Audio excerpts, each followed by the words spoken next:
painful slap. William breaks hush on Meghan's scared messages made Sussexes plot will never fly. The Queen's former spokesperson has claimed he would put my money on Prince William and Kate having approval over the submission of private messages from Meghan Markle. Tiki Arbiter's startling claim comes as the Duchess of Sussex was last week forced to apologise for misleading the Court of Appeal in London as part of a legal battle. The Duchess successfully sued the paper for alleged breach of privacy over its publication in 2018 of a letter she sent her father, but is now caught up in the publisher's bid to appeal the verdict. In her letter to her estranged father, Meghan asked him to stop speaking to the media. Her admission last week came as private messages disclosed by Jason Knauf, her former communications secretary, which undermined her previous court filings. Mr. Arbiter, who was the press officer for the Queen between 1988 and 2000, was asked on podcast whether the disclosure would have required the Duke and Duchess of Cambridge's approval. He replied, "I would put my money on it." Backing him up, royal author Duncan Larkham said, lawyers from approached Jason Knauf, knowing that these emails existed. That would have been the point. Most likely, Jason would have gone to William and Kate. He would not have cooperated with those lawyers without their definite knowledge. Kensington Palace was contacted for comment. Mr. Knauf is reportedly the same aide who accused Meghan of bullying while a working member of the royal family. He still works for the Duke and Duchess of Cambridge's Royal Foundation charity, though he is leaving at the end of this year. When it was announced in May that he would be stepping down from the foundation, he said, "Working with the Duke and Duchess of Cambridge has been the privilege of my career. I will always be grateful for the opportunity I have had to support their leadership in the UK and internationally."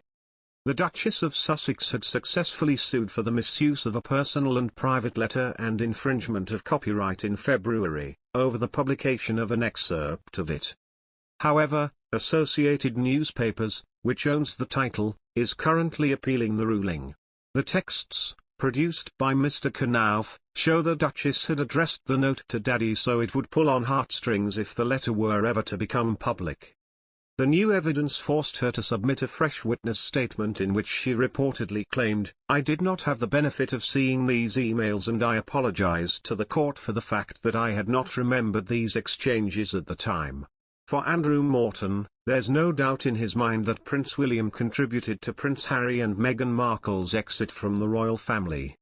In 2018, Princess Diana's biographer wrote a book on the Duchess of Sussex titled Meghan, A Hollywood Princess, which explored the former Suits star's rise to stardom and whirlwind marriage to Harry, 37. On Tuesday, the British author released his book, titling it Meghan and the Unmasking of the Monarchy. Featuring new chapters and interviews with some of Markle's family members and closest friends, it examines the Duke and Duchess of Sussex's lives behind palace doors as well as what ultimately led to their decision to step back as senior royals. "I was surprised by the parallel between Diana and Meghan, especially in those first 2 months inside the royal family," Morton told. Meghan said she felt low and isolated, Diana felt the same. For Diana, she felt, the palace was a place of cold energy, a far cry from what felt on the outside. "It was astonishing to me." Markle, a former American actress, became the Duchess of Sussex when she married Harry in 2018 at Windsor Castle. The couple welcomed a son named ArchieHarrisonMountbatten-Windsor in 2019. While the romance seemed like a fairy tale made for Hollywood, the couple's departures from royal duties began in 2020 over what they described as the British media's intrusions and racist attitudes toward the Duchess, 40. Morton claimed that William, who is second in line to the British throne, contributed to their decision to step back.